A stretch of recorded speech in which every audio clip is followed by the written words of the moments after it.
Eu saúdo a igreja com a paz do Senhor, os irmãos poderem sentar nesta manhã, uma manhã quente, mas que nós temos a oportunidade ainda de estarmos aprendendo a palavra do Senhor na casa do Senhor. E hoje nós vamos falar a importância, um assunto muito importante, e que eu acho que precisamos pensar um pouco mais a respeito da palavra de Deus. De nos preocuparmos em entender a palavra do Senhor, como ela é, e principalmente que a palavra do Senhor não erra e ela não falha. Por essa palavra, pela palavra do Senhor, muitos crentes, muitos fiéis deram as suas vidas. Por essa verdade. Porque nós poderíamos dizer que os cristãos primitivos, que os crentes do período apostólico jamais dariam a sua vida por algo que não fosse verdade. Eles não dariam a sua vida por algo que não realmente tivesse acontecido, por algo que não fosse fiel. Mas a palavra já testifica de si mesmo que ela é fiel. E por isso nós precisamos voltar a entender a importância da palavra do Senhor, porque a palavra de Deus, porque a Bíblia Sagrada, irmãos, ela não é um livro. Ela não é qualquer outro livro, ela é a maior fonte de autoridade que nós possuímos, pois ela é a palavra de Deus. É Deus falando conosco, é Deus mostrando a sua voz para a humanidade. Então nós temos que entender que hoje o mundo fala tantas coisas a respeito da Bíblia, muitas pessoas a têm como simplesmente um livro, e nós sabemos que por mais que o mundo entenda que é um livro, nós sabemos que é Deus falando conosco. É a voz de Deus falando conosco. E qualquer coisa que não estiver dentro da palavra do Senhor, nós devemos ignorar. Nós não podemos aceitar porque não pertence à Bíblia Sagrada. Então, isso é importante nós termos nessa manhã em mente. Então, o que é essa doutrina, da inerrância da Bíblia? É que a Bíblia não tem erros. Tudo que está contido na palavra do Senhor, ela é a verdade. Até podemos entrar em alguns aspectos de interpretação, de textos, de linguagem, mas nós não podemos colocar isso como algo que não seja de acordo, ou que não seja verdade. E nós vimos no texto áureo que nem um tio, nem um jota dessa escritura passará sem que se cumpra. Ou seja, ela é verdade e ela não falha. A palavra do Senhor nós encontramos a história do passado, nós encontramos fatos passados, um período da história e aquilo que irá acontecer. Então nós precisamos entender que a palavra do Senhor, ela não tem erros, embora muitos fiquem procurando achar discordâncias. Então, com esse conceito lá no tópico, primeiro tópico aqui, então, o que é inerrância da Bíblia, no primeiro item ali, que nos fala o conceito da inerrância da Bíblia, nos diz que a Bíblia, o que a Bíblia afirma é de fato verdadeiro. O texto que ali está contido é verdadeiro, é a palavra de Deus. É Deus falando, é Deus inspirando homens, porque nós temos cerca de 40 autores inspirados em um período de cerca de 1.500 anos, e todo texto coeso, porque tudo na Bíblia aponta para o nosso Senhor e Salvador Jesus Cristo. Pessoas com diferentes profissões, desde boiadeiro, simples boiadeiro, desde príncipes até reis, mas nós vemos Deus falando por intermédio, inspirando essas pessoas, que escreveram de acordo com o seu tempo, e que falaram em um período histórico. Mas eu atento aos irmãos aqui, que nenhuma vírgula que está na palavra do Senhor, ela não está ali por acaso. Tudo que está escrito tem um objetivo a ser cumprido. E tudo que está escrito na palavra do Senhor é a verdade. Isso nós temos que entender. E temos que ter fé para crer e defender a palavra do Senhor, nos colocar como um apologista, ou seja, um defensor da palavra de Deus. Porque se na palavra do Senhor tivesse escrito que Jonas engoliu o grande peixe, eu tinha que ter fé para crer também, que seria como uma verdade. Agora nós precisamos entender que a palavra do Senhor, ela nos traz verdades eternas e que não podem ser mudadas pelo homem. Então, são conceitos que estão intrinsecamente ligados, que é o conceito de inerrância, infabilidade e inspiração. Se eu entendo que a Bíblia, ela é a palavra de Deus, se eu entendo que o Senhor inspirou pessoas para escrever aquilo que Ele queria falar ao seu povo, se eu creio dessa maneira, eu tenho que crer também que ela é a verdade e que ela não falha, ela não vai falhar. E eu vou mostrar para vocês dentro do conceito da história. Como que a Bíblia nos fala a verdade? Hoje nós temos uma ciência que é a arqueologia. Até tempos atrás, muitas vezes o que nós falávamos, o que a Bíblia afirmava, a palavra de Deus, por tempo histórico, por situações, por reinados, por reis que existiram, muito se dizia assim, mas isso é a Bíblia que diz, não se consegue provar. Porém, nos últimos anos, com o advento da arqueologia, nós temos descobertas que estão mostrando que sim, o que está escrito na palavra de Deus se confirma até nos achados arqueológicos, até na história da humanidade. Nós temos situações ocorrendo que a Bíblia nos fala num tempo e temos historiadores de outras culturas que estão corroborando, estão falando a mesma coisa que está acontecendo. Ou seja, a Bíblia nos mostra uma fonte histórica da verdade. E quando nós vamos ler as cartas do livro de Apocalipse, as 7 igrejas, nós temos ali também a questão do não falhar, do que a Bíblia nos fala, do que haveria de acontecer na história.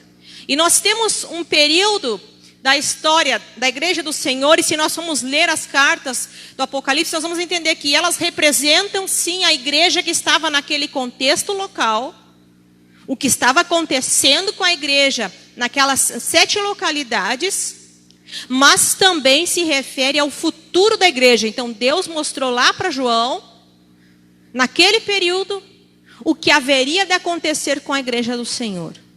E nós comprovamos pela história que cada fase da história da igreja, em cada fase das cartas do livro de Apocalipse, corresponde a um período histórico da igreja na face da terra. Então a palavra do Senhor, ela não falha e não falhará. O que mais que está falando dentro desse primeiro tópico de inerrância da Bíblia? Então a própria Bíblia, ela reivindica a sua inerrância. Então nós temos vários textos bíblicos que temos na lição ali, dentro do subtópico 2, nós temos vários textos que nos dizem que toda a palavra de Deus é pura. Provérbios capítulo 30, versículo 5. A palavra de Deus do Senhor, ela é provada. Salmo 18, verso 30. O caminho de Deus é perfeito e a palavra do Senhor refinada. Nós temos ali, nem um jota e nem um tio, é o texto áureo que nós lemos, nem um jota e nem um tio se omitirá sem que tudo se cumpra. A escritura não pode ser anulada e a palavra é a verdade. A própria palavra do Senhor, ela já nos reivindica que ela é a verdade. Ela já nos demonstra que ela realmente é o que ela diz que é. Ela é a verdade, ela é a palavra de Deus, ela é inspirada pelo Senhor, ela é a boca de Deus falando conosco e é dela que procede toda autoridade. Então nós temos que compreender que essa é a maior fonte que nós temos para aprender de Deus, através da sua palavra. E o terceiro item ali então, o que é? A infalibilidade e a inerrância da Bíblia. O que é isso? Esse vocábulo infalível indica que não pode nem consegue falhar. Ela não tem erro e nem é capaz de falhar. Então nós entendemos que a Bíblia, ela é totalmente inspirada pelo Senhor.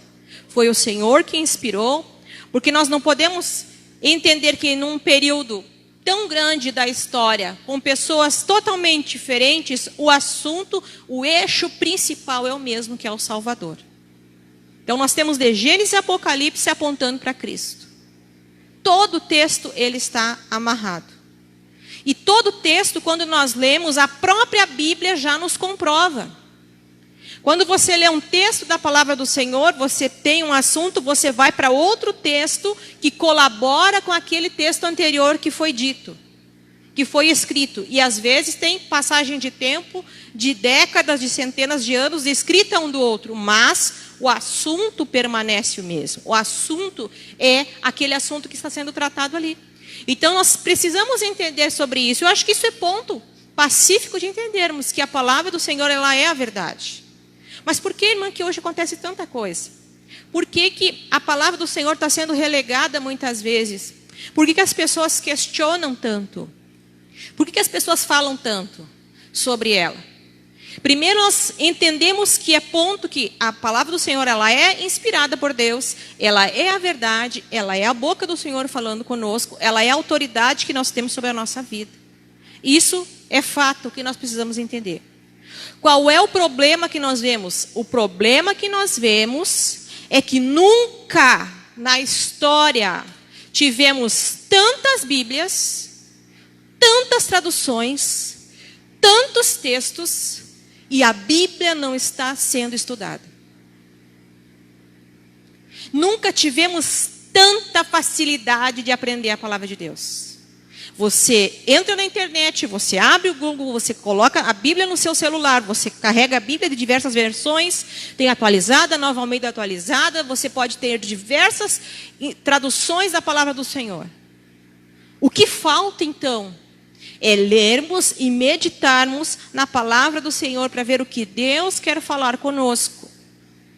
Nós temos que ser como os crentes de Bereia.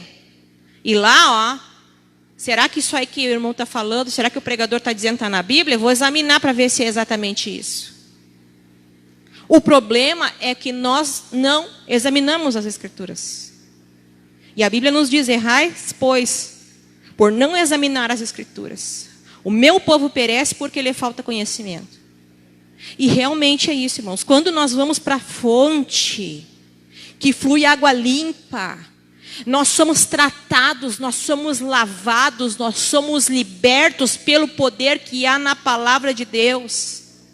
Nós temos que aprender a parar de ficar bebendo água suja por aí.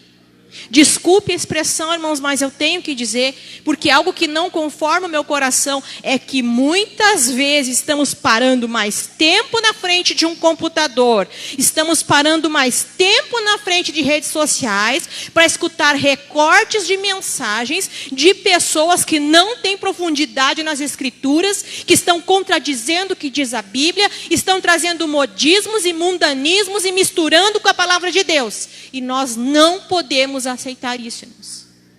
E isso é uma coisa diferente do que a palavra do Senhor nos diz. A palavra, ela é a verdade, ela é a boca de Deus falando conosco.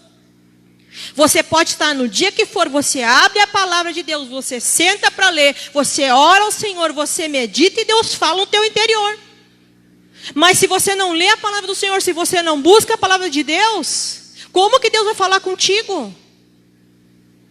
E aí nós vamos ver uma geração de crentes fracos, débeis e que não conseguem ficar em pé, permanecendo por muito tempo, porque não estão firmados na palavra. Estão firmados no que o fulano disse, no que o ciclano falou, no que o título que for trouxe de ensinamento. E às vezes é uma heresia fora da palavra de Deus. Eu já falei isso em outras aulas, mas eu tendo a repetir o que é uma heresia. A heresia, irmãos, não é pegar uma coisa totalmente absurda e falar. Às vezes a gente que entende sabe que é absurdo. Mas o que se faz? Pega versículo da palavra de Deus, tira do contexto e transforma aquele assunto num dogma. Transforma aquele assunto em algo como se fosse uma verdade. E se você vai procurar na palavra de Deus, se você vai contextualizar segundo as Escrituras, não está dizendo aquilo ali. Mas aí nós temos vendo uma multidão de pessoas seguindo homens fora da direção de Deus, porque não aprenderam a beber da fonte limpa, que é a palavra de Deus. Por essa palavra, repito, muitos cristãos deram a sua vida. Por essa palavra, para ler essa palavra, nós temos hoje o benefício de estarmos aqui aprendendo e lendo a palavra de Deus. Mas existem países onde a perseguição é tão grande que eles não têm acesso, que eles não podem ter a Bíblia num aplicativo de celular, que eles estão sendo mandados para os campos de concentração, para não ter acesso à verdade que é a palavra de Deus. Então nós precisamos valorizar as Escrituras, irmãos. Precisamos valorizar o que a palavra do Senhor nos está falando. Então, na história, como é que essa Bíblia chega até nós, irmã? Como é que eu vou saber que a Bíblia, ela realmente é a verdade, que não foi misturado coisa nela, que não foi colocado palavra de homem? O Espírito Santo, ele preservou as Escrituras com o passar do tempo. Preservou para que chegasse até os dias de hoje. Então nós temos manuscritos autógrafos. Que são manuscritos autógrafos? São manuscritos que foram feitos do próprio punho do autor, ou por alguém no qual estava sendo ditado, estava escrevendo. Porque as epístolas, inclusive, do apóstolo Paulo, muitas delas, ele contou com a colaboração para ser escrita, porque ele tinha problemas de visão. Então, algumas vezes, não foi do próprio punho, mas tinha alguém redigindo junto com ele. Nós vemos que nós vemos da profecia, nós vemos Baruque acompanhando Jeremias, então, para auxílio dessa parte escrita, mas esses textos foram textos escritos da própria mão do autor. Infelizmente, a grande maioria que tem hoje de comprovação histórica, já nós não temos muitos achados de manuscritos autógrafos. Eu quero mostrar para vocês aqui, esse é um lugar, são as grutas do Mar Morto, né? Então, aqui os manuscritos do Mar Morto são uma coleção de centenas de textos e fragmentos de textos encontrados nas cavernas de Qumran, no Mar Morto, no final da década de 40, na verdade, 1947, e durante a década de 1950. Então, nessa região aqui, que tinham as cavernas, foi encontrado por pastores beduínos, na verdade, se conta que era um menino que estava jogando pedras, cuidando de animais, e de repente ele acerta uma pedra e ele viu que quebrou um vaso, assim, um barulho. E aí ele vai ver, e aí encontra diversos textos, manuscritos, pergaminhos, e inicialmente houve um saque. Alguns tentaram vender esses textos no mercado. E posteriormente Israel, quando toma posse da região, consegue então ficar com esse texto. Mas houve um período muito longo na história até que isso acontecesse. E o que foi comprovado quando encontrado esses textos? Eu falo nesses textos aqui porque eles foram os mais antigos a serem encontrados. Temos outros manuscritos da Bíblia? Sim. Temos manuscritos de tempo mais, já a partir do 3º século em diante. Mas esses manuscritos do Mar Morto foram os manuscritos mais antigos a serem encontrados. E o ano passado foram encontrados mais manuscritos. E quando foram comprovar o manuscrito lá dessa época, que estava lá, com o texto bíblico de agora, ele era exatamente igual. Então, o Espírito Santo preservou para que a palavra do Senhor chegasse até os dias de hoje. Nessa região, que era um grupo de judeus chamado essênios que estavam ali. Hoje já é uma discussão se eram essênios ou se eram alguns sacerdotes judaicos que estavam nessa região aqui, que compilavam esses textos. E dentro do judaísmo, havia uma grande preocupação, inclusive milimétrica, que os textos fossem escritos exatamente igual. Inclusive, quando escrevia o nome do Senhor, se trocava a caneta por uma pena de ouro ali, para escrever o nome de Deus. Então, havia uma reverência muito grande na compilação desses textos. Por isso, se preservou muito dessas traduções que vieram chegando até nós. Nós temos aqui os manuscritos apógrafos, que são cópias desses manuscritos. Atualmente existem cerca de 25.000 cópias deles em hebraico, grego e latim. Então foram cópias desses manuscritos que foram feitos lá no início. A palavra do Senhor, primeiro porque a parte escrita era muito cara, era muito difícil que adquirir isso. Depois houve um tempo que a Igreja Católica dominou a parte dos textos bíblicos, não era permitido. Em 1222 foi proibido para que leigos lessem a Bíblia. Então era um grupo muito restrito que tinha acesso à palavra de Deus. E como a palavra do Senhor ela é a verdade, ela é liberta. Inclusive uma curiosidade aqui, no período da América colonial, um período de escravidão, os senhores não queriam que os escravos tivessem acesso à carta de Paulo a Filemon, porque ali fala na liberdade da escravidão. E eles temiam que os escravos conhecessem a palavra e se levantassem. Por quê? Porque a palavra ela é a verdade. Então, Isso é muito interessante de entender. Eu peguei um videozinho, não sei se vai passar aqui. Tá sem áudio. Bom, é uma reportagem aqui, se Simão consegue colocar para nós, o que está falando ali, que saiu ano passado na Record.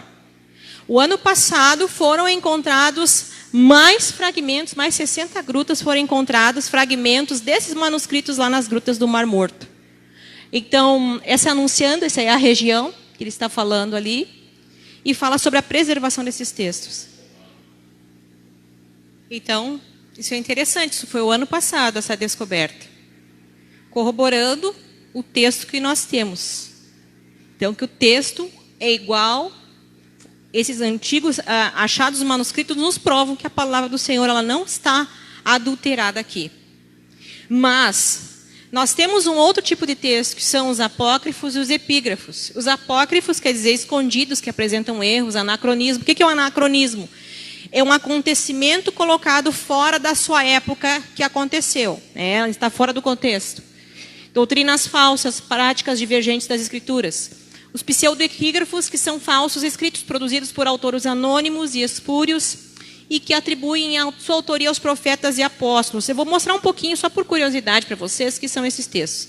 Então, que esses livros apócrifos estão aí, e muitos podem dizer, mas irmã, a Bíblia católica é diferente da nossa, ela tem mais livros. Esses livros nós chamamos de livros apócrifos. Aqui nós temos os que são aceitos pela Igreja Católica. Nós temos Tobias, Judite, Sabedoria de Salomão, Eclesiástico, Baruque, a Carta a Jeremias, 1º e 2º Macabeus, trechos acrescentados a Esther, trechos acrescentados a Daniel. A Igreja Ortodoxa, ela aceita outros textos, aqui outros livros apócrifos, que é 1º e 2º Esdras, a Oração de Manassés, 2º e 3º Macabeus e o Salmo 151. Nenhum desses textos você vai encontrar na nossa Bíblia. Por que, irmã? Mas por que tem esse texto lá e por que a gente não tem esse texto na nossa Bíblia? Eu vou explicar a questão. Primeiro, esses textos apócrifos, muitos deles, Macabeus, por exemplo, o livro de Macabeus, você pode até ler com um contexto histórico. Conta a questão da revolta de Macabeus. E esses textos eles são escritos provavelmente no período interbíblico dos 400 anos. Que Deus não falou com o seu povo. Então, tem textos até históricos, mas tem texto muito estapafúrdio. Tem texto assim, desde dragão aparecendo. Então, tem coisa mitológica que não tem nada a ver com realmente que é o texto bíblico. Só que esses textos, eles também não eram usados pela Igreja Católica no início. Esses textos, houve uma divergência lá no início do cânon. O que era o cânon? O cânon foi no momento que esses textos passaram a fazer parte das Escrituras Sagradas. E esses textos, houve uma discussão quanto à conformidade da sua inspiração divina ou não. Os primeiros cristãos não aceitavam esses textos. Inclusive, isso é um elogio que o Senhor dá à igreja de Éfeso, que no período apostólico permaneceu fiel à verdade das Escrituras. Não aceitou heresia no período apostólico. Mas depois, no período dos patriarcas da fé, começou a misturar muita coisa. E esses textos, eles foram sendo lidos como uma fonte de conhecimento e como cultura. E passou alguns a serem colocados como fonte de escritura. Só que em 1517 nós vamos encontrar a situação quando Martim Lutero prega aquelas 95 teses à porta da Catedral de Wittenberg, quando ele leu na palavra que o justo pela sua fé viverá, quando ele não concordou com tudo aquilo que estava sendo feito pela estrutura da Igreja Católica naquele período, quando ele quis que o povo tivesse acesso às Escrituras. Nós vemos outros reformadores antes de Martim Lutero. Nós temos William Tyndale, que foi morto, inclusive, por tentar trazer a tradução da Bíblia para o inglês, porque isso era proibido. Era só a igreja que detinha o poder de lei, inclusive em latim. Eles não tinham essa possibilidade, o povo não sabia nada do que estava nas Escrituras. E Martim Lutero, lendo a palavra do Senhor, ele entendeu que era verdade, ele se revoltou e colocou aquelas 95 teses. E isso foi marcado um período na história como reforma protestante.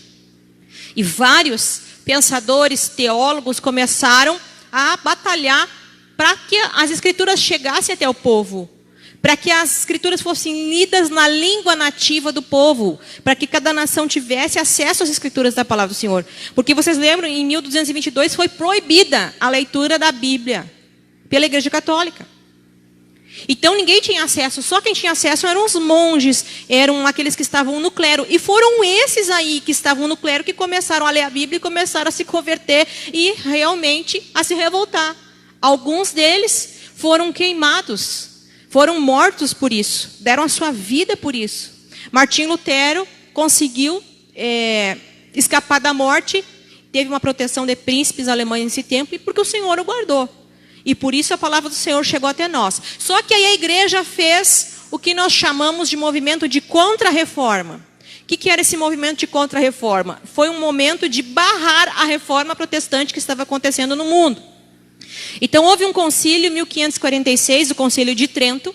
E nesse Concílio de Trento foi instituída a Santa Inquisição. Já existia antes a Inquisição, mas ela passou a ser mais ferrenha. O que era essa Santa Inquisição?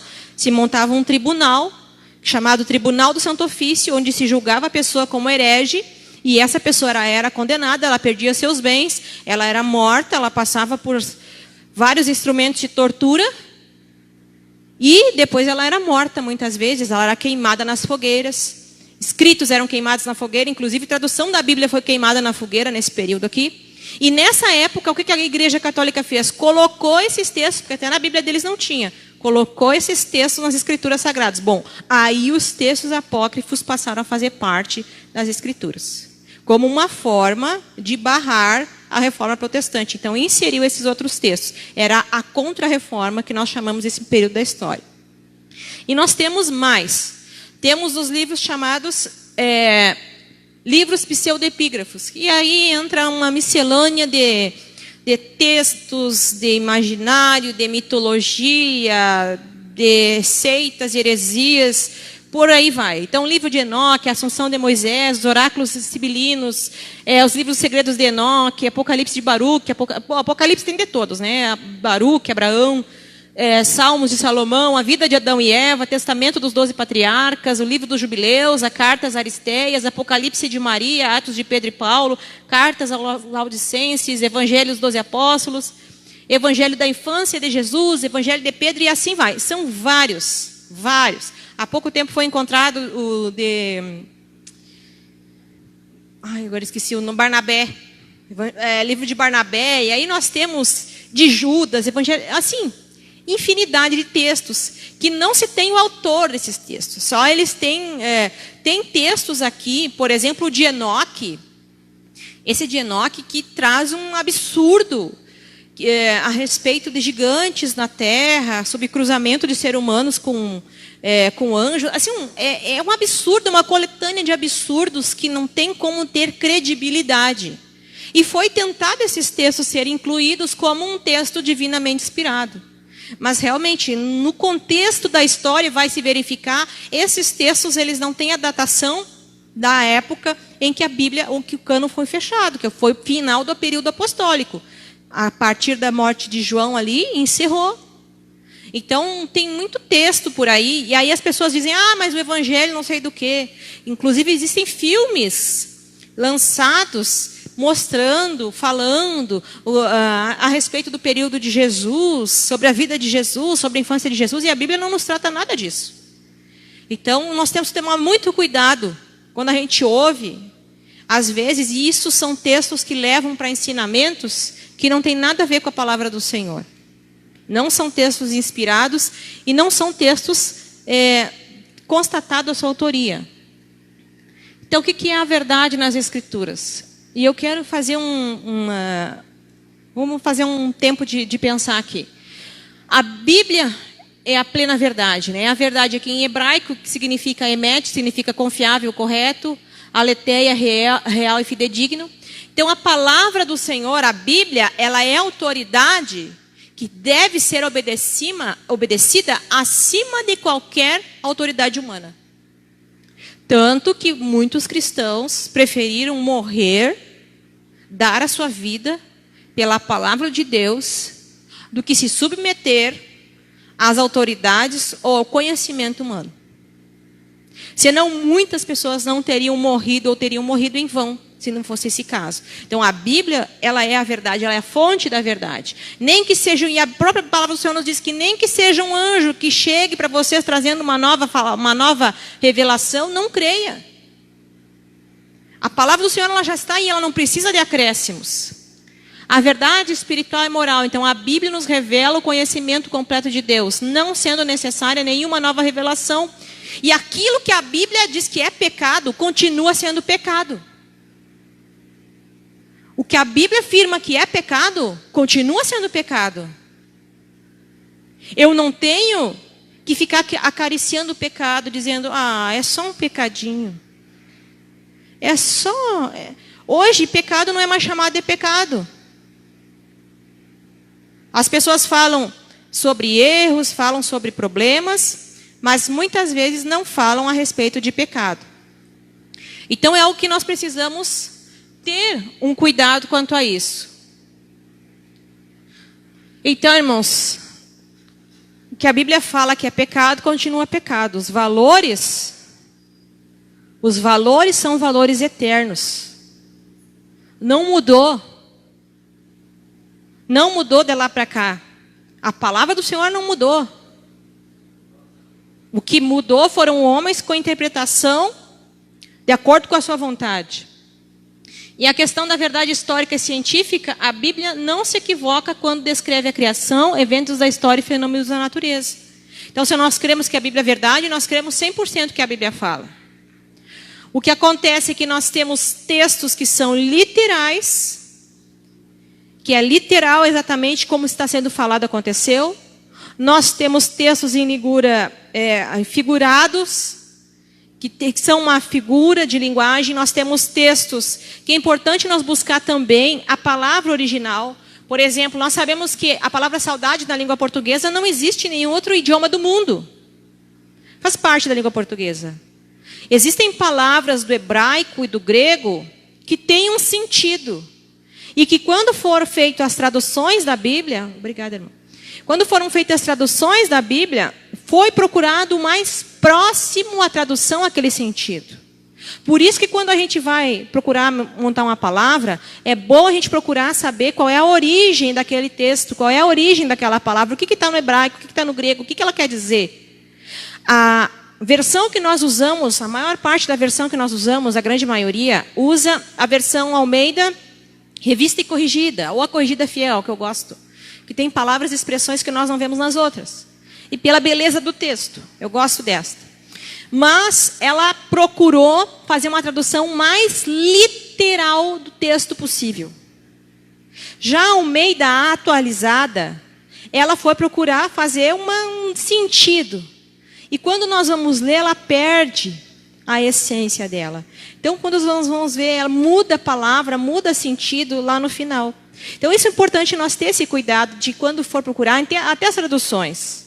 Existe uma tradução que eu não consigo nem ler, que essas últimas que fizeram de linguagem de hoje, que perde a beleza, peca a beleza do texto totalmente, ela perdida e a essência.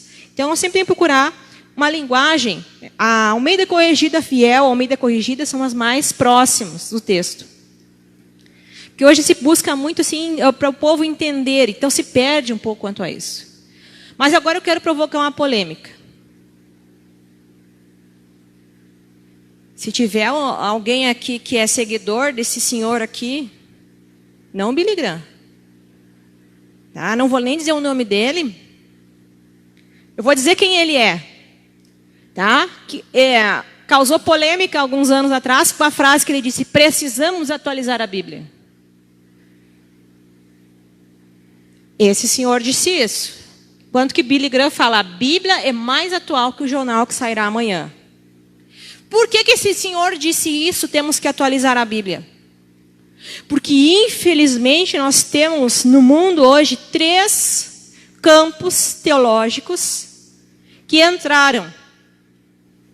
Que é a teologia da prosperidade, principalmente com o advento dos teleconferencistas norte-americanos nas décadas de 80, que é tudo que eu pedi, Deus tem que me dar, aquele negociar com Deus, se eu dou, Deus tem que me retribuir. Essa teologia respeito disso, nós temos uma outra teologia chamada teologia da libertação. Esse senhor, ele é adepto da teologia da libertação. Irmã, mas teologia da libertação, o povo tem que ser liberto, tem que repreender demônio. Não, você não entendeu. A teologia da libertação não tem nada a ver com repreender demônio. A teologia da libertação, no Brasil hoje, o maior expoente da teologia da libertação é um ateu. A teologia da libertação diz o seguinte, que nós temos que ter o reino dos céus na terra. E por isso nós temos que batalhar, é o oprimido contra o opressor, na verdade é um marxismo disfarçado de teologia. É dizendo que nós estamos oprimidos por uma classe, que nós temos que batalhar contra os opressores para ser liberto dessa opressão. É o que prega esse senhor aqui. E nós temos uma outra teologia atual, essa eu acho que é pior que as outras, que nós chamamos de teologia liberal. A teologia liberal é a politicamente correta. Um pouquinho, não faz mal, irmão. Onde é que está na Bíblia isso? Um pouquinho não faz mal. Não é pecado, é só um erro. É só um probleminha. A teologia liberal está dizendo que você é triunfalista, você está ganhando sempre. É a teologia do coach, que bota o homem com o ego lá em cima. Deus tem que fazer aquilo que eu quero. E a palavra do Senhor não nos diz nada disso. Só que essas teologias, esse evangelho miserável da teologia da prosperidade adentrou, porta adentro, a muitas igrejas. Essa teologia da libertação, que é aquela briga do oprimido contra o opressor. Essa teologia liberal tem adentrado aos púlpitos, porque hoje as pessoas não querem mais pregar sobre arrependimento de pecados. Ninguém quer ser João Batista para dar a cabeça. Todo mundo quer pregar uma mensagem, paz e amor, em que você fica com o teu pecado sentadinho e fica ali acariciando ele, porque não tem problema, nós não vamos ser julgados. Deus é um Deus tão de amor que ele me perdoa e me aceita assim como eu sou. Cheio de erro, de pecado, não interessa o tamanho do erro. Não interessa se é alguém que está vivendo em promiscuidade, se está vivendo em adultério, se está vivendo de qualquer maneira, se está vivendo de um homicídio, não importa. Deus me aceita como eu sou. Essa é uma teologia liberal. E nós não podemos aceitar. Irmãos, o que está na palavra é a verdade. São valores eternos. Valores eternos inegociáveis. O que a Bíblia diz que é pecado, continua sendo pecado. Não interessa o modismo que vier, não interessa a teologia que chegar, não interessa qual é o conceito humano. Nós temos visto hoje, infelizmente, é isso eu digo, irmãos, parem de beber água suja, vamos procurar a palavra de Deus, a realidade como ela é, o que a Bíblia nos traz. Mas muitas vezes nós vamos ouvir pessoas que se intitulam ou intitulados pastores, apóstolos, líderes e etc., que têm um conhecimento humano, que estão misturando Bíblia com misticismo. Misticismo, heresia, estão trazendo para a igreja como uma verdade. Curso, irmãos, que eu vejo, curso que é ministrado lá no mundo, com o tema do mundo, está sendo trazido muitas vezes para dentro da igreja, com uma nova roupagem, mas que é o mesmo que a pessoa que é de outra religião, não estou ofendendo a religião de ninguém, mas de um espiritualismo, está sendo ministrado muitas vezes como um recurso. Nós não precisamos disso, nós temos a palavra de Deus. E por isso nós erramos por não conhecer a palavra do Senhor. A Bíblia não precisa ser atualizada. Nós temos que aprender a conhecer o que diz a palavra de Deus. A W. Tozer diz: nunca vi um cristão que seja útil que não seja estudante da Bíblia. Não existe atalho para a santidade. Não existe. É somente na leitura da palavra do Senhor e no conhecimento com o Senhor que nós aprendemos a chegar mais perto de Deus. Charles Spurgeon: a igreja não determina o que a Bíblia ensina, é a Bíblia que determina o que a igreja deve ensinar. Billy Graham, estude a Bíblia para ser sábio, creia nela para ser salvo, siga seus preceitos para ser santo. Será que essas pessoas estavam tão equivocadas que foram capazes de dar a sua vida, se gastar ao Evangelho? Charles Spurgeon aprendeu a ler aos 5 anos na biblioteca do avô dele. Quando criança, buscou aprender da palavra de Deus. Quando adulto, ele procurou um seminário teológico. O dia que ele foi lá para o seminário teológico, o presidente do seminário esqueceu a reunião com ele, ficou o dia inteiro. No fim, não teve a reunião, voltou para casa e Deus disse para ele: você está esperando a melhor parte. Ele aprendeu a palavra de Deus, na palavra de Deus. E foi um dos maiores escritores, chamado de príncipe dos pregadores, um homem com um conhecimento bíblico fantástico. A Bíblia dele tinha milhares de exemplares, a casa dele tinha milhares de exemplares, mas ele dizia que ele era um homem de um livro só, que era a palavra de Deus. A W. Tozer também. A W. Tozer também, a maior arma de Satanás é a ignorância do homem contra a palavra de Deus. Isso é verdade, irmãos. Quando nós não aprendemos a palavra de Deus, qualquer vento de doutrina vã nos derruba. Aqui nós temos Leonard Ravenhill, que eu particularmente gosto muito dos textos dele. As pessoas que querem mudar a Bíblia são as mesmas que não foram mudadas por ela. Quando você é mudado pela palavra do Senhor, você ama a palavra de Deus. Você ama ouvir a palavra de Deus. Você tem fome de aprender a palavra de Deus. Se você pode, você está ouvindo a palavra de Deus. Você está em casa, está escutando a mensagem da palavra de Deus. Você quer aprender do Senhor. Charles Spurgeon diz que há pó suficiente sobre algumas Bíblias que dá para escrever condenação com os dedos. Quantos que não estão procurando, ou ler a palavra só quando vem no culto? Enquanto alguns procuram erros na Bíblia e enganos nas traduções, um homem sincero, com uma Bíblia aberta, sem dúvida, encontrará bem depressa o que há de errado em si mesmo. E Billy Graham diz: eu li a última página da Bíblia, vai dar tudo certo. Então, irmãos, o que a W. Tozer diz ali, enquanto as pessoas estão procurando se tem erro da Bíblia, erro de tradução, eu vi muita gente dizer: mas isso aí foi um erro da tradução, foi um erro de cópia, foi um erro de... Não, os manuscritos estão lá comprovando que está exatamente o texto como diz que é. E o Espírito Santo preservou esses textos. E a palavra do Senhor, ela é a autoridade de Deus sobre a nossa vida. É o que ela diz que é. Agora, se eu estou com a minha Bíblia aberta, eu não vou procurar o erro no outro, eu vou procurar o erro em mim mesmo. Porque a palavra de Deus, sabe o que ela é? Ela é um espelho que está na nossa frente. E quando a palavra do Senhor, ela é o espelho que está na minha frente, e eu vejo sujeira, não adianta eu limpar o espelho, eu tenho que limpar a mim mesmo. E a palavra do Senhor, ela está aí para limpar a nossa vida, para limpar os nossos pecados, para nos mostrar onde é que nós estamos errando, para nos mostrar o que o Senhor quer de nós. Então, nessa manhã, irmãos, nesse final de tom quase que como de indignação, porque quando a gente abre as redes sociais, a gente vê cada absurdo. E muitos estão indo atrás. O povo perece porque falta o conhecimento da palavra de Deus. Nós precisamos ter mais conhecimento da palavra do Senhor, porque ela é a verdade. E se ela é a verdade, ela se cumpre. E ela vai se cumprir em cada vírgula que ela tem. Porque o nosso Deus, Ele é fiel. E o que Ele nos prometeu pela sua palavra, Ele cumprirá. Amém? Então eu trago essas palavras nessa manhã. Que Deus abençoe em nome de Jesus.